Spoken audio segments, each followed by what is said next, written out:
1,75 m de altura. Grande. Valeu, Gabi. Gabriel. Bom dia, igreja. Tudo bem com vocês? Bom dia.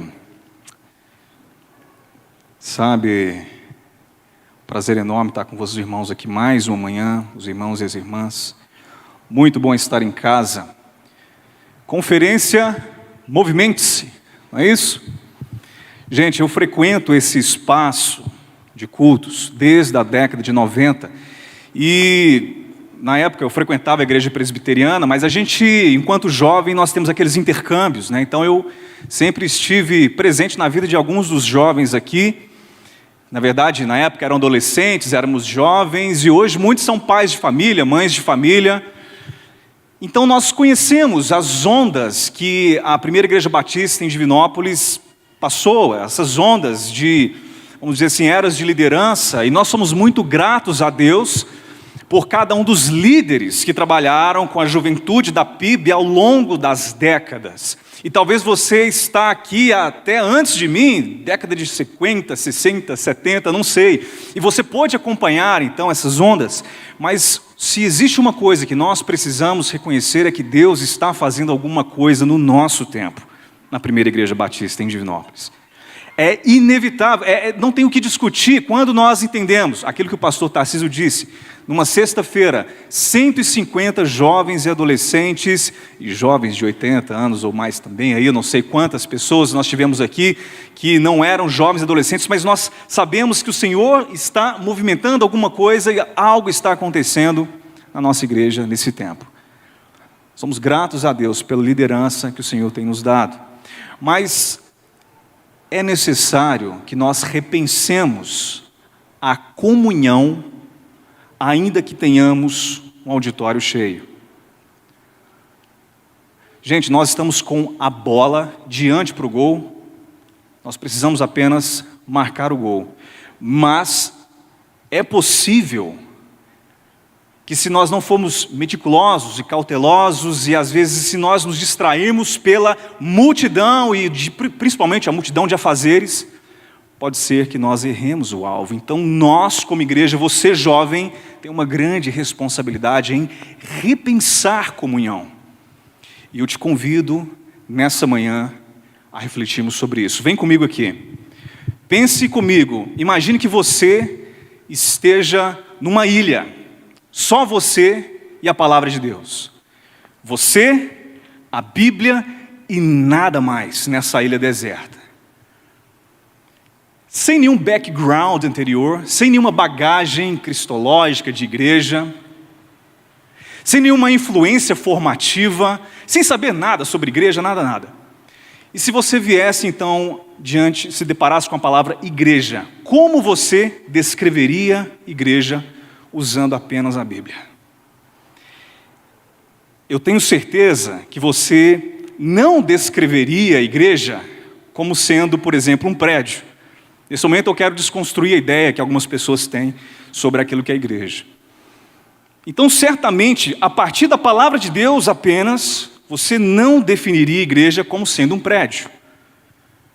Porque igreja não tem CEP, não tem endereço, não é feito de telhado, paredes, tijolos físicos. A igreja, ela é feita de pedras vivas, como Pedro vai escrever na sua primeira carta, capítulo 2, verso 5. A igreja é feita de pessoas. Nós simplesmente nos reunimos aqui. E eu acho que isso é importante a gente dizer, porque nós temos trazido esse conceito de templo. A gente fala templo, vamos lá para o templo, porque a gente acostumou a dizer isso. Nada errado com isso. Mas sabemos muito bem que talvez essa é uma raiz que nós trazemos da tradição romana, muitas das vezes. Pode muito bem ser por isso. Então, assim, não tem problema você dizer, vamos lá para o templo, vamos reunir no templo. Mas é necessário que você entenda que o templo somos nós. Nós apenas reunimos nesse lugar, nesse espaço, que outrora era uma reunião debaixo da mangueira. Não é isso, Eliseu? Cadê o irmão Eliseu? Debaixo da mangueira, como Eliseu descreveu no seu livro. Então, perceba que a igreja não é um prédio, não é um lugar sagrado. Eu lembro muito bem, certa vez que um irmão muito querido, nós estávamos ensaiando, passando a música, e esse irmão chegou mais cedo durante o ensaio, e eu lembro que tinha uma mãe sentada assim na escada daqui do palanque, né, do púlpito, e ela estava alimentando seu filho durante o ensaio. Não estávamos cultuando naquele momento, apesar de ensaiando, né, passando a parte técnica. Ele passou dizendo que falta de respeito, maculando o altar. Como se um poder especial acontecesse aqui em cima e não aí embaixo, ou como se das portas para fora fosse algo diferente. Não, a igreja não é um prédio, mas também a igreja não é um evento. Não é um evento onde você precisa ir lá e bater cartão costumeiramente. Se você não bater o cartão domingueiramente, o Senhor vai ficar irado com você, você tem que prestar contas disso. A igreja não é um evento, não é uma programação. Nós nos reunimos no meio dessa programação, mas a igreja não é a programação em si, entende? É importante que você esteja aqui, quantas vezes forem necessárias e possíveis a você. Mas a igreja não é a reunião. Eu vou na igreja. Como é que foi na igreja? Imagina o apóstolo Paulo chegando para Timóteo. Ei, Timóteo, como é que foi lá na igreja? O que Timóteo diria? Ué, Paulo, sei lá, Maria entoou uns cânticos, Barnabé deu uma palavra, uma pregação lá, Ananias e Safira morreram no meio do culto. Olha que estranho, na hora do ofertório. E Paulo não falaria isso, Timóteo não responderia a Paulo dessa forma. O que nós temos que entender é que a igreja não é um evento. Nós nos reunimos, isso é bíblico, e se você não está reunindo, você está agindo antibiblicamente falando, de forma antibíblica. Mas a igreja também não é um clube, onde você tem que pagar mensalidade, porque você é um sócio e paga mensalidade. Você tem direito a certas facilidades, você tem direito a certo entretenimento e a tomada de decisões. Não. Eu sou um sócio, eu pago ali minha mensalidade, meu dízimo, e eu não quero aquele cara ali, então tira. Eu não quero esse pastor, eu não gosto daquele líder ali, eu não gosto daquele arranjo. Não, eu sou sócio aqui, por favor, atenda o meu pedido. Eu estou pagando para isso. E afinal de contas, vocês são funcionários. Atenda o meu pedido. Somos sócios, tomamos as decisões. Igreja não é esse tipo de sociedade. Igreja não é um clube. Mas também a igreja não é um shopping. Como é que funciona o shopping, gente? Você vai no shopping e você fala, o que eu quero comer hoje? Hambúrguer? Não, eu quero comer pizza.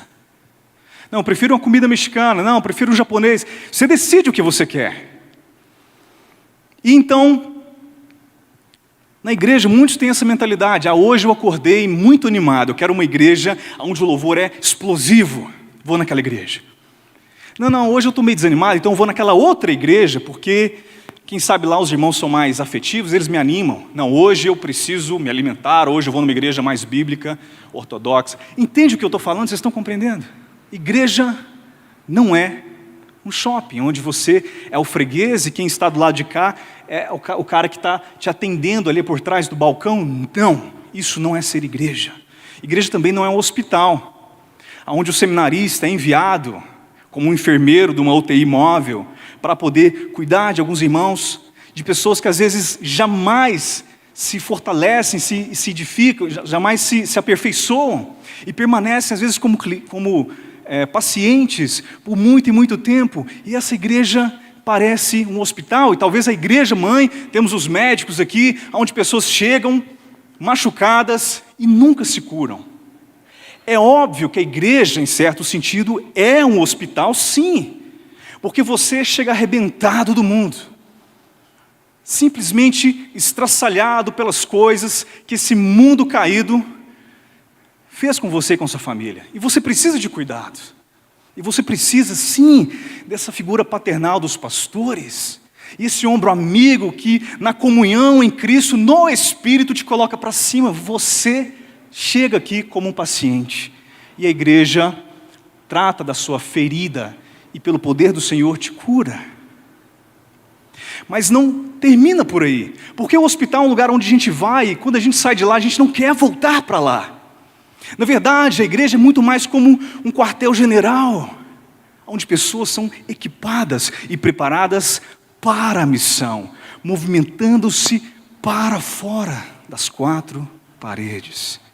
Fomos chamados para nos movimentar em comunhão, nos aperfeiçoando para que nós possamos ir. Eu não quero os meus filhos Levi e Oliver lá em casa, depois dos 18 anos, 30 anos, 40 anos, 50 anos de idade, doentes, e vem cá meus filhos, eu quero vocês pertinho de mim. Não, eu quero que eles se curem, que sejam homens valentes e que vão construir as suas próprias famílias. Entendeu o que eu estou querendo dizer? E por último, a igreja não é uma empresa, como muitos têm pregado por aí, principalmente no evangelho da prosperidade, teologia da prosperidade. A igreja não se preocupa com o churn. Churn é um termo empresarial que se refere à saída de clientes, o abandono de clientes. A igreja não se preocupa com acessos, como empresa se preocupa. Caiu os nossos acessos em 30%. A igreja não é empresa que se preocupa com o turnover, funcionários que entram e saem. Não, nós somos um corpo, nós somos uma família. E aqui eu trago para vocês aquilo que certamente nessa ilha você e a palavra de Deus apenas traria como descrição do que é a igreja. A igreja é um grupo de pessoas em uma missão, levando uma mensagem de extrema relevância para as pessoas. E que em Efésios, capítulo 4, verso 11, nós vemos a igreja sendo equipada para o aperfeiçoamento dos santos para o serviço, levando essa mensagem de extrema relevância. Eclésia, movimente-se para fora, chamados para se movimentar para fora. Jesus certa vez falou para Pedro, em Mateus 16, verso 18, falou para Pedro: Pedro, tu és Petrus, e sobre essa pedra edificarei a minha igreja, e as portas do inferno não prevalecerão contra ela. Jesus está dizendo: eu sou o alicerce dessa igreja que eu estou construindo, e nada irá parar esse movimento para fora das quatro paredes, esse movimento para fora de Jerusalém, de Samaria, até os confins da terra. Porque o próprio Jesus é o garantidor, é a garantia de que a igreja é imparável. E nós vemos em Atos dos Apóstolos, depois de Pentecostes, a igreja começa a crescer. E aqueles homens antes temerosos de falar sobre Jesus, agora se tornam intrépidos e corajosos e começam a sair, a pregar o evangelho de casa em casa todos os dias e no templo. E então começa a perseguição e nada para esses homens, e alguns são mortos, apedrejados. Tiago foi um mártir, temos Estevão que foi também apedrejado, depois tivemos Tiago, Paulo, Pedro, todo o colégio apostólico foi sendo massacrado, João exilado. Mas essa igreja não para, essa igreja continua, e quanto mais sangue é jorrado, mais sementes são dispersas pelo caminho. E nós vemos o século I, o século II, século III, início ali, aquela perseguição, crentes nos antros, nas cavernas, se escondendo, mas cultuando ao Senhor, e o evangelho expandindo, e nós temos essa igreja imparável. Essa é a igreja do Novo Testamento. Então, de repente, nós temos nós, ou alguns de nós, que são bastante paráveis. Mudou o horário do culto, não vou mais. Pastor Tarcísio não vai pregar, hoje é o Guilherme, não vou. Vou chamar o Projeto Sola? Vou. Enchemos a igreja. Mas se for para fazer um som com um irmãozinho aqui mais tranquilo, não vou. Entende? Como assim? Essa é a igreja que nós vemos em desenvolvimento em Atos dos Apóstolos. Igreja, olha aqui para mim, olha bem aqui para mim. Nós estamos escrevendo Atos hoje. Atos 29 está sob a nossa responsabilidade. Nós continuamos essa história, apesar de não estar registrado aqui, está registrado em algum lugar com o Senhor. Nós estamos escrevendo através das mãos de Deus, essa é a história do cristianismo. Continua conosco e nós temos o padrão aqui. Além de ser um povo com uma mensagem muito importante para entregar, através da palavra de Deus, você também entenderia que igreja é um povo que está em estreita comunhão. Quando você abre comigo a palavra de Deus, em Atos dos Apóstolos, capítulo 2, nós vemos como que era a vida cristã normal da igreja. Atos capítulo 2, verso 42.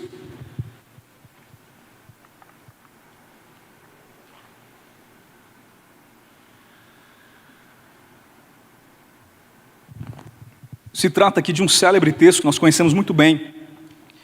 Mas muitas das vezes eu passei bem chutado por esse texto. Atos 2, verso 42.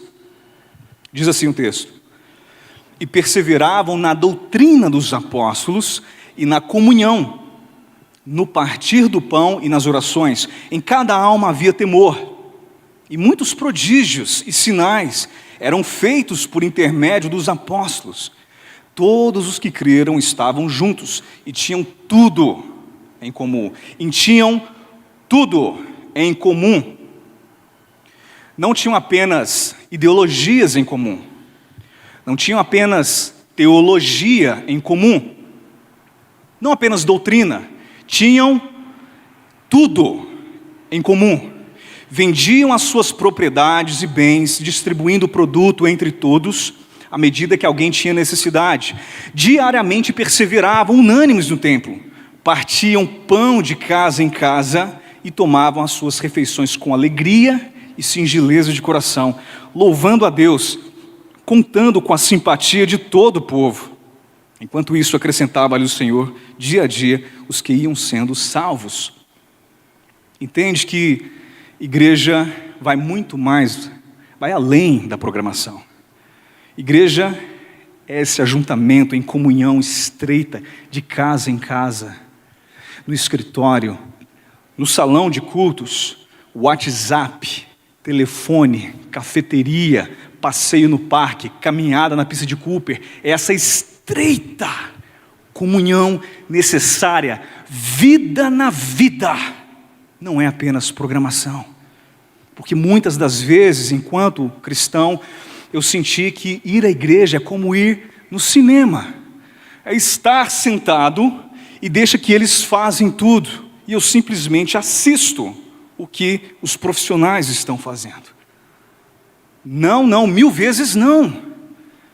Não é como ir ao cinema, igreja. Ir à igreja ou ser igreja, estar na igreja, é como ir na academia. Você faz força, você levanta peso, dá trabalho, você vai suar. Vai arder o músculo. Porque é necessário que nós nos movimentemos em prol da comunhão. Você precisa ser intencional. Ah, mas meu dia é muito cheio, minha agenda é cheia. Sim, você precisa encontrar tempo para comunhão. Já viu esse ditado? Cultive relacionamentos? É isso aí. Como é que você cultiva uma planta? Todos os dias você joga uma aguinha. Todos os dias ou semanalmente você vai lá, apara uma folha, joga um adubo, cuida, cerca, espanta lá os passarinhos. Você precisa cultivar. Cultive relacionamentos, cultive comunhão na igreja. Vai demandar tempo. Não é ir ao cinema, é sentar e assistir. É malhar. É gastar ATP, energia, tempo, disposição. É bíblico. É assim que a igreja primitiva vivia a igreja. E também você entenderia que a igreja, descrita pela Bíblia, é um grupo de pessoas que se ama como uma família. Uma família, um corpo, irmãos de um mesmo sangue, como uma gangue. Eu lembro lá daquele seriado lá da década de 90, Família Soprano, como uma gangue de mafiosos, que mexeu com um, mexeu com todos. Um por todos, todos por um, não é assim? E com a igreja deve ser a mesma coisa, porque quando nós lemos isso aqui, nós vemos que era um por todos, tinham tudo em comum. O seu problema é o meu problema, a sua alegria é a minha alegria, o meu deleite. O quê? Você está falando do pastor, você está falando daquele meu irmão? Ei, para com isso. exorte, admoeste, esteja junto, elogie, caminhe 1, 2, 3, 10 milhas, esteja junto. Isso é ser igreja. Nós precisamos dessa comunhão. É como uma gangue. Será que as gangues estão representando o que é ser igreja melhor do que muitas igrejas? Eu não quero que isso aconteça aqui em nossa igreja. Não pode ser assim, não deve ser assim. É como Hernandes Dias Lopes diz: como é que vai a igreja? Vai bem, vai muito bem. Vai mais ou menos, vai mais ou menos. Vai mal, vai muito mal. Por que Hernandes Dias Lopes? Por que, pastor? Não, porque do mesmo pulto que emana poder, alguns são edificados, a igreja vai bem. Outros estão aqui ou ali. Outros estão muito mal, estão na igreja, mas apenas o corpo, porque a mente está em outro lugar e está vivendo uma vida completamente desconexa do Evangelho. Mas que não sejamos assim, que sejamos um corpo, um só, todos juntos, no mesmo propósito, uma só família.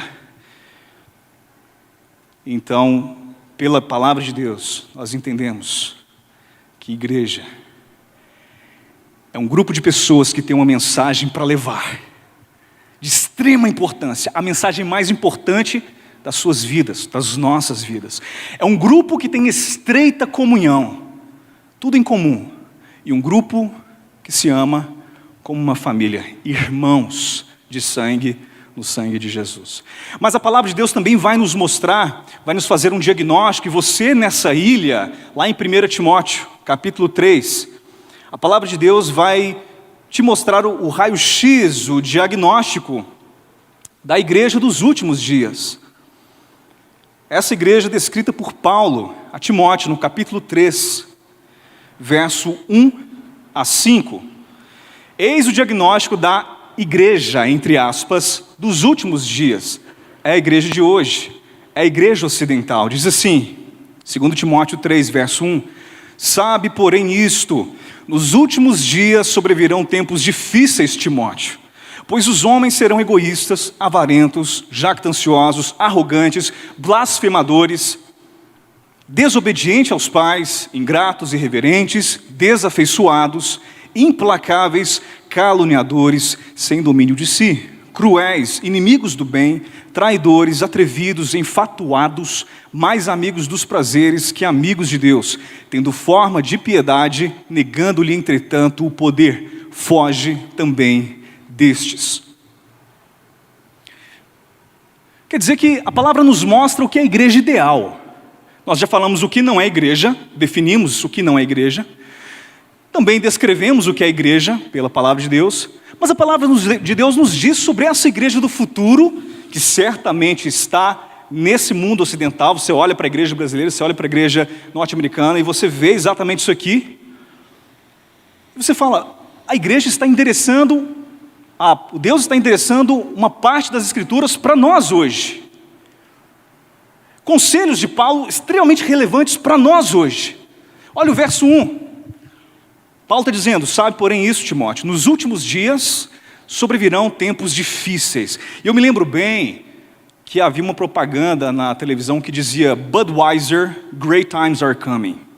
Budweiser é uma marca de uma cerveja aí. Falava: Budweiser, tempos incríveis estão chegando.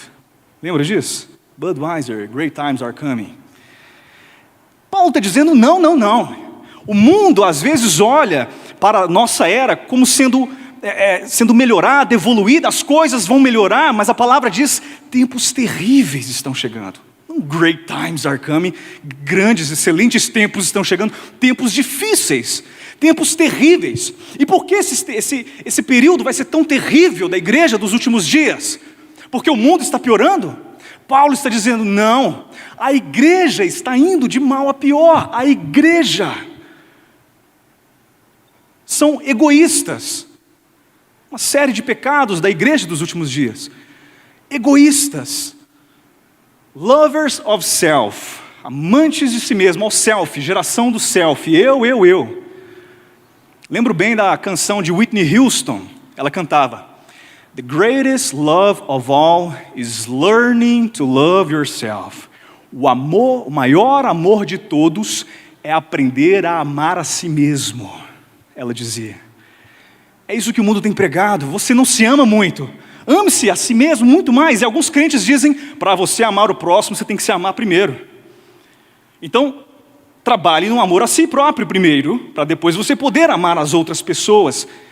Retumbante não. Errado. Nós já nos amamos demais da conta. Toda vez que eu me encontro com você, você só fala de você.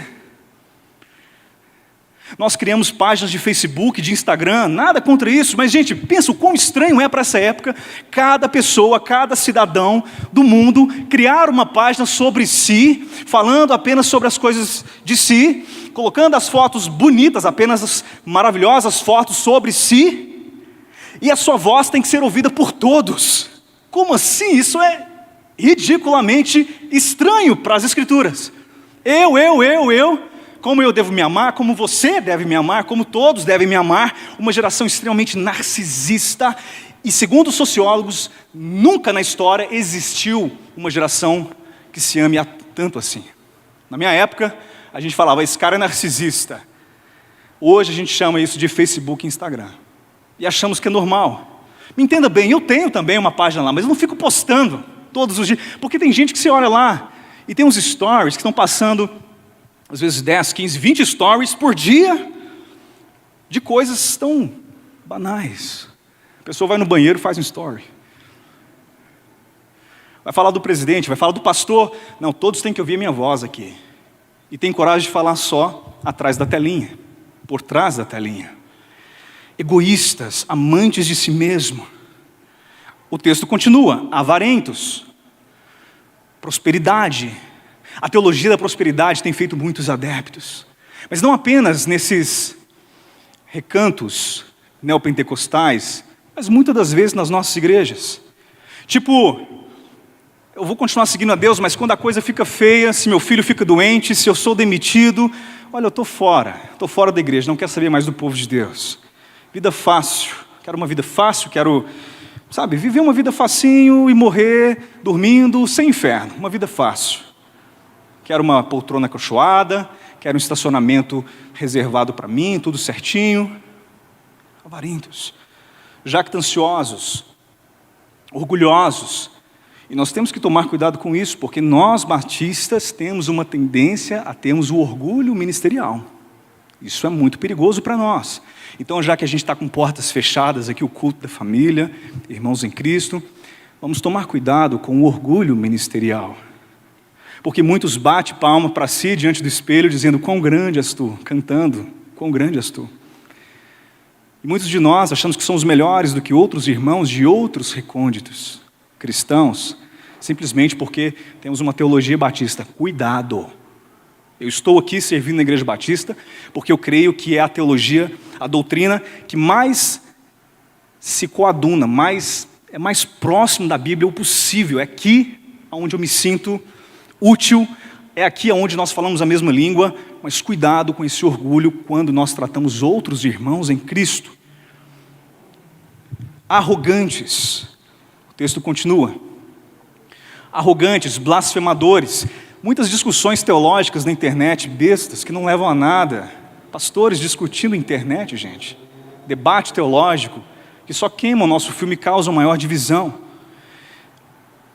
Desobedientes aos pais. Tá, Guilherme, o que tem isso aí? Isso é fichinha, grande coisa. Desobedientes aos pais. Mas nessa época, quando Paulo escreveu Timóteo, eu penso que Timóteo deve ter dito, não, Paulo, não. Isso aí não, desobediente aos pais, eles serão desobedientes aos pais, os filhos não vão respeitar os pais. Como assim? Pois é, Timóteo, eles não vão. E hoje em dia, gente, é a raridade, a exceção é quando uma criança obedece o pai, porque nós temos uma grande dificuldade com essa geração, mesmo dentro da igreja. Os filhos costumam ser rebeldes e desobedientes, e nós vamos trabalhando com os filhos, mas entenda que esse é um traço da igreja dos últimos dias. Existem exceções e estamos trabalhando para que os nossos filhos sejam obedientes a nós por conta de Deus, por conta da submissão a Deus em primeiro lugar. Mas se você trabalha com criancinhas, a galera do berçário, do PIB Kids, vocês sabem o que eu estou falando, né, gente? Irreverentes, pastor tem que chamar a atenção no púlpito várias e várias vezes, amigos dos prazeres, Lembra como que era na década de 90, na década de 80? A tia Rosa não pôde vir na IBD porque a tia Rosa estava com enxaqueca. Década de 80, chegava a família, pastor, está precisando de uma ajuda? Deixa com a gente. Bora trabalhar, está desfalcado? Deixa que eu tomo o lugar da tia Rosinha. Hoje, o que é comum de acontecer, gente, estou falando alguma besteira aqui? O que é comum? A IBD não está funcionando bem, deixa eu ir para outra igreja.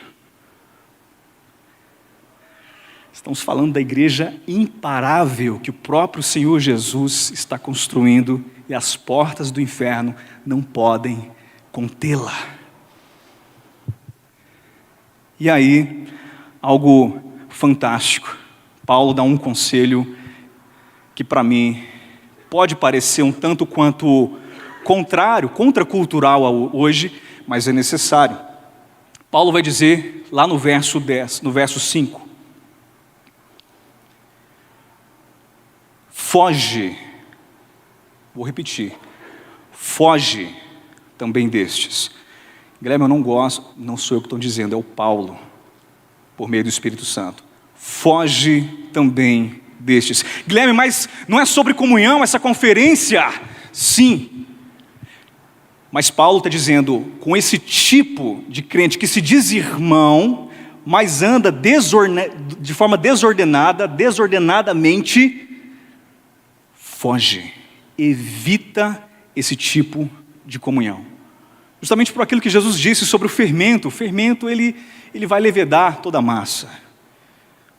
Evite esse tipo de comunhão. Ele, Paulo, a Timóteo, vai dizer lá no verso 10 e verso 14. Vai comigo no 10. Tu, porém, Timóteo, tens seguido de perto o meu ensino, procedimento, propósito, fé, longanimidade, amor, perseverança. Verso 15, verso 14. Tu, porém, permanece naquilo que aprendeste e de que foste inteirado, sabendo de quem o aprendeste.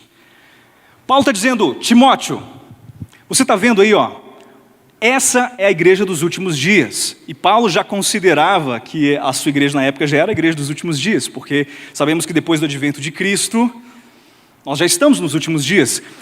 Paulo está dizendo, Timóteo, você está vendo, essa é a característica do povo que frequenta a igreja dos últimos dias. Está vendo isso? Foge deles. É como se Paulo pegasse Timóteo e virasse de costas e dissesse, você, porém, segue o nosso conselho, segue a forma como nós andamos e caminhamos, você olhe para nós, não olhe para eles. Esse é o conselho para nós hoje. Você está vendo qual é a característica do cristão da era de hoje? Foge desse tipo de gente que diz que é crente, que é cristão, mas são amantes de si, andam de forma desordenada, são desobedientes, são irreverentes. A palavra diz que você deve alertá-los uma ou duas vezes. Lá em Tito, Paulo diz, se você vê algum irmão que está causando divisão na igreja, advirta ele uma vez, uma segunda vez e depois você não tem mais nada a ver com ele. E Paulo vai dizer em 1 Coríntios 5, não senta nem para almoçar com alguém que anda de forma desordenada. Praticante de imoralidade sexual, por exemplo. No caso de 1 Coríntios 5. Guilherme, é muito duro isso. Gente, mas é a palavra de Deus. O que nós vamos fazer com isso? Nós precisamos ler a palavra de Deus e aplicá-la hoje. É difícil, sim, é por isso que o caminho é estreito e larga é a porta que leva para a perdição. Estreito é o caminho que leva para a salvação, é por isso. E muitos não vão nos compreender, obviamente. Mas já já eu quero dizer aquilo que vai trazer o avivamento, para que o mundo creia que Jesus é o Messias e que então o avivamento aconteça no seio da nossa igreja. Segura aí, já já. A pergunta que eu gostaria de fazer é, tá, Guilherme, como é que eu faço como é que a gente como igreja faz para não cairmos nesse tipo de igreja e como que a gente retorna ao padrão ideal de igreja descrito pelo próprio Senhor Jesus Cristo, como descrito por Lucas em Atos? Como é que a gente faz para retornar? Efésios capítulo 5, a partir do verso 18, nós vamos ver que somente através da comunhão no Espírito isso é possível. Efésios capítulo 5, verso 18. Diz assim o texto: e não vos embriagueis com vinho, no qual há dissolução, mas enchei-vos do Espírito. Então Paulo está dizendo, olha, não se encha de vinho, o vinho te controla, você faz coisas estranhas, fala de forma diferente, não é você que está agindo, é o vinho que age por você. Não se embriague com vinho, verso 18, no qual há divisão, mas enchei-vos do Espírito. Deixe o Espírito controlar você. Guilherme, mas eu não consigo viver esse tipo de comunhão. Deixe o Espírito controlar você. Guilherme, mas eu não consigo perdoar quem me ofendeu, como disse a canção. Deixe o Espírito controlar você. Aquele que é tomado pelo Espírito Santo não consegue fazer outra coisa a não ser escravo da justiça e fazer o que é certo. Na verdade, a tradução aqui está no imperativo, mas no ativo, na voz ativa, mas na verdade é a voz passiva. No original, o mais correto seria: deixe ser cheio. Deixe que o Espírito te encha. Não ofereça obstáculos, barreiras para que o Espírito Santo te preencha completamente. E como que eu posso barrar o enchimento do Espírito? Como que eu posso barrar ser tomado pelo Espírito Santo na sua plenitude? Sei lá, uma conversa fiada, acessando conteúdo indevido na telinha, assistindo um filme que não vai te encher, vai te desvaziar. O jeito que você fala, o jeito que você veste, não sei, aquilo que você está lendo. Mas como que você permite que o Espírito te encha? O texto continua, verso 19. Como que eu sou cheio do Espírito Santo? Como é que eu sou tomado pelo Espírito? Olha a comunhão, gente, verso 19. Falando entre vós com salmos, falando a palavra de Deus, cantando a palavra de Deus, entoando, louvando de coração ao Senhor, com hinos e cânticos espirituais. Aonde isso é possível? Somente na reunião dos santos. Como que você vai ser cheio do Espírito Santo? Sozinho, o tempo todo? Resposta errada. Impossível viver uma carreira solo cristã. Só é possível ser crente de verdade no seio da igreja, reunidos em santa comunhão, cantando, entoando louvores, falando entre vocês com salmos. E o verso 20, dando sempre graças por tudo a nosso Deus, dando sempre, em todo o tempo, graças, ser grato em todo o tempo e por tudo. Não é apenas grato pelas coisas boas, grato por tudo, em todo o tempo, em nome de nosso Senhor Jesus Cristo. E não apenas isso, mas também o verso 21, sujeitando-vos uns aos outros no temor do Senhor.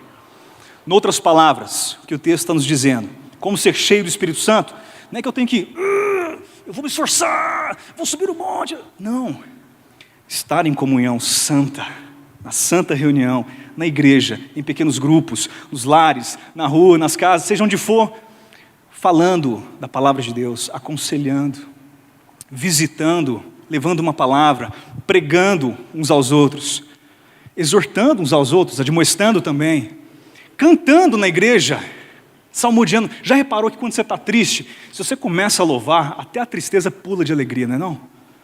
É impressionante. E assim nós somos cheios do Espírito Santo. Mas verso 21, sujeitando uns aos outros. Qual foi a última vez que você entrou pela porta dessa igreja dizendo: eu quero me sujeitar, eu quero servir, em que eu posso ser útil?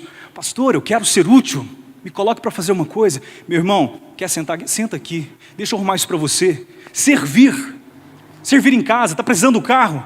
Cara, quantos amigos eu tenho, irmãos de sangue, que várias vezes que eu precisei, eles me... Cara, você precisa do carro? Toma aí, o meu carro é seu carro. Vai viajar para a cidade. Não foi uma, não foi duas, não foi três, várias vezes.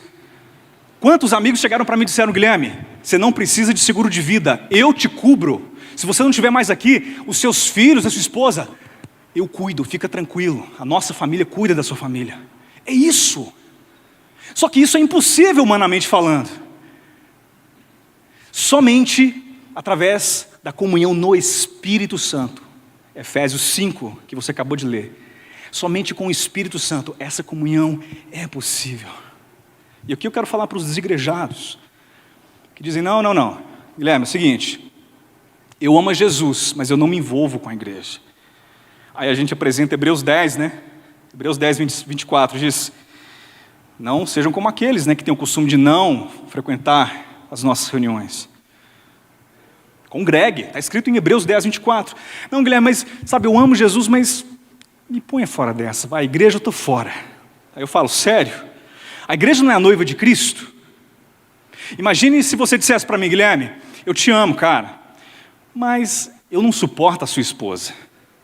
Certamente a gente não ia ter muito relacionamento se você odiasse a minha esposa e não quisesse envolvimento com ela. Imagina a Dalila, que somos um só corpo, né? Somos casados. A Dalila fala, amor, eu te amo, mas eu não suporto o seu corpo. Não ia dar muito certo esse tipo de relacionamento. Entende? Jesus se identifica com a própria igreja. Jesus e a igreja é uma só coisa. No caminho de Damasco, em Atos 9, quando Jesus se encontra com Saulo, ele diz, Saulo, Saulo, por que você está me perseguindo? Em outras palavras, Jesus está dizendo, Saulo, você mexer com ele, você está mexendo comigo.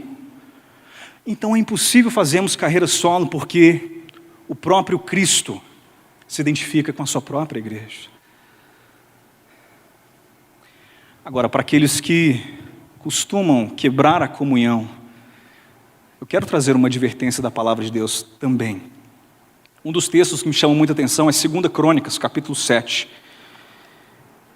Segundo livro das Crônicas, capítulo 7, verso 1 a 3. Inauguração do templo de Salomão, que Salomão construiu. A inauguração, o dia da inauguração, verso 1, segundo das Crônicas 7. Tendo Salomão acabado de orar, desceu fogo do céu e consumiu o holocausto e os sacrifícios, e a glória do Senhor encheu a casa. Os sacerdotes não podiam entrar na casa do Senhor, porque a glória do Senhor tinha enchido a casa do Senhor. Todos os filhos de Israel, vendo descer o fogo e a glória do Senhor sobre a casa, se encurvaram com o rosto em terra sobre o pavimento, e adoraram, e louvaram o Senhor, porque é bom, porque a sua misericórdia dura para sempre.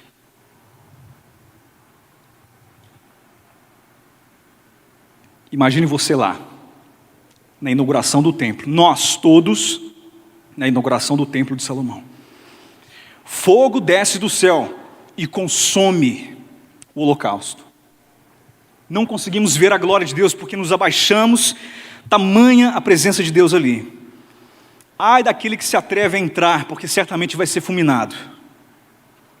E de repente, a gente olha para o lado, abre o olho aqui, ó, a gente vê o Aldebaran, vamos colocar esse nome, o Aldebaran, com a marreta na mão, e começa a marretar o templo de Salomão, com aquela glória de Deus descendo no templo.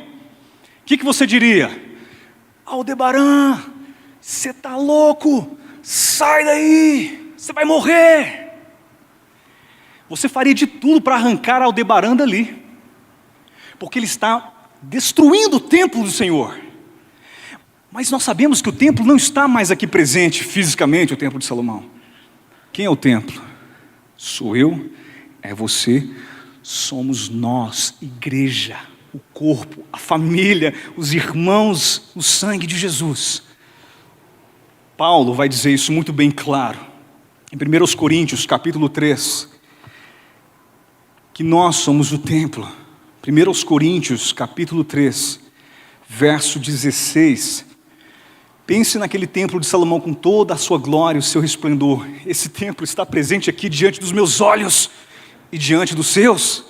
1 Coríntios, capítulo 3, verso 16 e 17. Não sabeis que sois santuário de Deus e que o Espírito de Deus habita em vós? Paulo está dizendo, não sabeis que vocês, plural, são santuário singular de Deus, e que o Espírito de Deus habita em vocês? Se alguém destruir o santuário de Deus, Deus o destruirá, porque o santuário de Deus, que é vocês, é sagrado. Então sim, de certa forma, eu sou templo, você é templo, mas juntos construímos esse templo, esse santuário.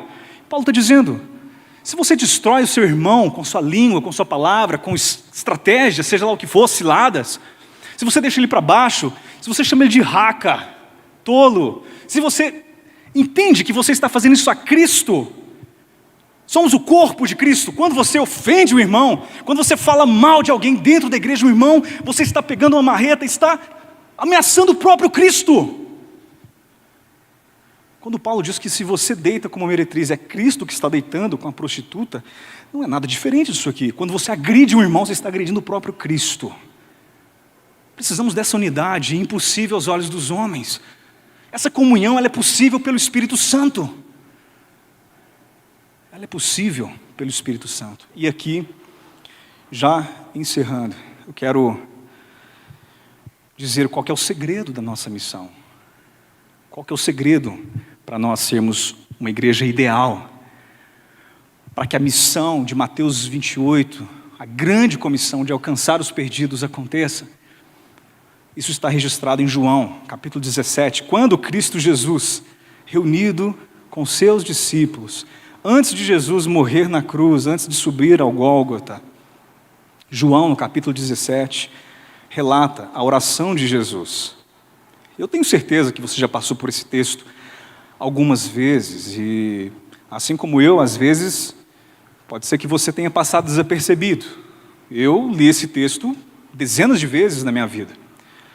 Mas quando eu parei para raciocinar melhor sobre o que João 17 está nos dizendo, como Jesus orou, eu tive que parar para poder conversar com o Senhor, para poder orar, porque eu tenho dificuldades de acreditar nisso que está aqui, sendo bem sincero com os irmãos. É um tipo de unidade que eu falo, Senhor, mas como isso é possível? Sem mais delongas, vem comigo, João 17, 20, verso 20. Não rogo somente por estes, mas também por aqueles que vierem a crer em mim. Jesus orando ao Pai, por intermédio da sua palavra, a fim de que todos sejam um. E como és tu, ó Pai, em mim, e eu em ti, também sejam eles em nós, para que o mundo creia que tu me enviaste. Não, peraí. Aí deu um nó na minha cabeça, porque eu falei, Senhor, ok, Jesus está dizendo para os discípulos, ei, eu estou indo embora, mas vocês não, vocês vão ficar. Pai, eu estou voltando para ti, mas eles vão ficar. Aí Jesus ora a Deus e diz, Pai, façam com que eles sejam perfeitamente um, assim como, essa palavra é chave, da mesma forma, do mesmo jeitinho, assim como, na mesma comparação, assim como eu e o Senhor somos um, da mesma forma como o Pai e o Filho são um, que eles sejam um, da mesma forma. Entendeu, igreja? Aí eu falei, Senhor, mas me parece impossível. Em termos de denominações, para começar, eu não estou falando de ecumenismo, é claro que não, obviamente que não. Mas eu estou falando de denominações que são irmãs, são co-irmãs, gente que crê na coluna vertebral, naquilo que é a essência para nós, aquilo que é verdade pétrea, teológica. Mas são tantas divisões, e dentro da igreja tantas divisões, falta de comunhão. Pai, como isso é possível até...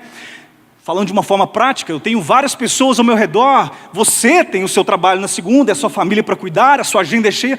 Como podemos ser um de fato dessa forma? Como em Atos capítulo 5, verso 42, diz, um só coração e uma só alma. Não é só uma só ideologia, uma só teologia, um só coração e uma só alma. Com todos. Isso só é possível através de reunião em pequenos grupos, reuniões intencionais ao longo do dia, lá na minha casa, na sua casa, na pastelaria, na praça. Entende, igreja? Isso só é possível se isso aqui é a consequência dessa reunião. A nossa reunião aqui, coletiva, nesse espaço, é uma consequência daquilo que já acontece nos lares, na nossa pequena comunhão com poucas pessoas. E isso deve acontecer de forma a sermos um, como uma família. Esse é o segredo. E o verso 22 continua. Eu lhes tenho transmitido a glória que o Senhor tem me dado, Jesus orando, para que eles sejam um como nós o somos, da mesma forma como a gente é um, que eles sejam um também. E aí continua, eu neles e tu em mim, a fim de que sejam aperfeiçoados na unidade, para que o mundo conheça que tu me enviaste e os amaste, como também amaste a mim. O que Jesus está orando é, eis o segredo do avivamento. O mundo só vai acreditar que Jesus é o Messias enviado por Deus. Como Paulo escreve aos Filipenses, o mundo só vai acreditar na destruição deles e na nossa salvação quando nós formos perfeitamente uma comunhão tão louca, uma comunhão tão maluca, tão diferente, que o mundo não conhece. É como se essa camarada entrasse aqui e visse a nossa comunhão e falasse, que povo diferente, que é isso? Eles se perdoam, o cabra lá acertou o pé do outro, o outro lá machucou o outro, eles estão se perdoando e se amando mesmo. Que povo diferente, eu quero fazer parte disso. Isso não é lógico para mim, porque eu entendia que era um apologeta muito bem versado, um PhD, ou se a gente trouxesse uma banda boa, um bom pregador, ou fizesse um grande movimento que iria trazer o avivamento, mas a palavra de Deus diz que é a nossa unidade que vai trazer a glória de Deus, vai trazer um avivamento. Parece ser bastante lógico, mas quer coisa mais ilógica do que rodear as muralhas de Jericó 7 vezes e tocar uma trombeta no final? Estranho, né? Mas funcionou. Quer coisa mais ilógica do que bater um cajadinho na água para o mar se abrir? É ilógico, mas é o que funciona. Esse é o livro das equações ilógicas. A comunhão perfeita, junta, unidos como uma família, é isso que trará a glória de Deus. E eu quero encerrar fazendo menção a uma frase que eu vi de uma jovem no vídeo que a juventude preparou. Pessoas diferentes se movimentam de forma diferente. Nós precisamos nos movimentar intencionalmente em prol dessa comunhão, de uma forma diferente, nunca antes vista pelo mundo, e talvez nunca antes exercida por você. Porque eu sei, gente, eu também gosto do meu espaço. Eu sou uma pessoa reservada. E eu gosto de ficar quietinho no meu cantinho. Eu gosto de estar com a igreja, eu sou extrovertido, falo, converso com todo mundo, gosto de fazer amigos, mas a gente gosta do nosso cantinho reservado. E como cristão, eu não quero que você entre muito no meu espaço, mas não é o que Deus quer. A palavra de Deus diz que nós temos que ser termos tudo em comum. Não é você ficar indo na casa do irmão da igreja e atrapalhando a comunhão dele com a família, não é isso. Mas é ter essa intimidade, a ponto de dizer, cara, fica tranquilo, você é meu irmão. Nós estamos na sua retaguarda, estamos juntos. E essa comunhão que tudo partilha, tem tudo em comum. Não apenas a mesma teologia, mas que compartilha tempo e tempo de qualidade. Que compartilha amor. Igreja, eu não sei como isso é possível. Quer dizer, na verdade eu sei como é possível, mas eu não entendo como que isso vai acontecer, porque eu olho a nossa realidade, eu sei que a gente se ama, eu te amo, você me ama, a gente passa um tempo fantástico aqui, às vezes na rua, tal, eu tenho amigos muito chegados aqui, mas gente, eu sei que isso é possível, eu sei que essa unidade diferenciada, como está escrita aqui, é algo diferente. Você tem experimentado isso? Você tem experimentado Atos 2, 42 mesmo? Vamos repensar o que é comunhão, porque a pandemia mexeu conosco e mexeu mesmo. Só que, se Jesus orou por isso, é porque eu sei que é possível disso acontecer. E o Pai não costuma rejeitar as orações de Jesus. Jesus orou, Pai, faça com que eles sejam perfeitamente um. Eu sei que isso é possível. Tem que começar por mim e tem que começar por você. Senhor, Pai, eu não sei como isso vai acontecer, mas o Senhor Jesus orou e disse que essa perfeita unidade vai acontecer de forma que toda a igreja seja uma apenas. Nós acreditamos. Por muitas das vezes a nossa mente diz que não, é impossível, mas nós queremos crer que isso será possível. Nos ajude, Senhor, a nos amar como irmãos de sangue, irmãos de uma mesma família mesmo. Não apenas irmãos que se amam numa reunião solene, não apenas irmãos que frequentam o mesmo PG, mas irmãos mesmo de sangue, que se importam, que choram juntos, que andam juntos, que se alegram juntos, que constroem juntos. Que assim seja, Senhor. Nos ajude. Nosso pecado, o anseio de dividir pessoas, grupos, o corpo de Cristo, nos ajude apenas a cumprir João 17, e que seja no nosso tempo, que seja na nossa igreja, nas nossas igrejas. Assim nós oramos e cremos que o Senhor fará um milagre no nosso meio. Nós clamamos por isso, em nome de Jesus. Amém.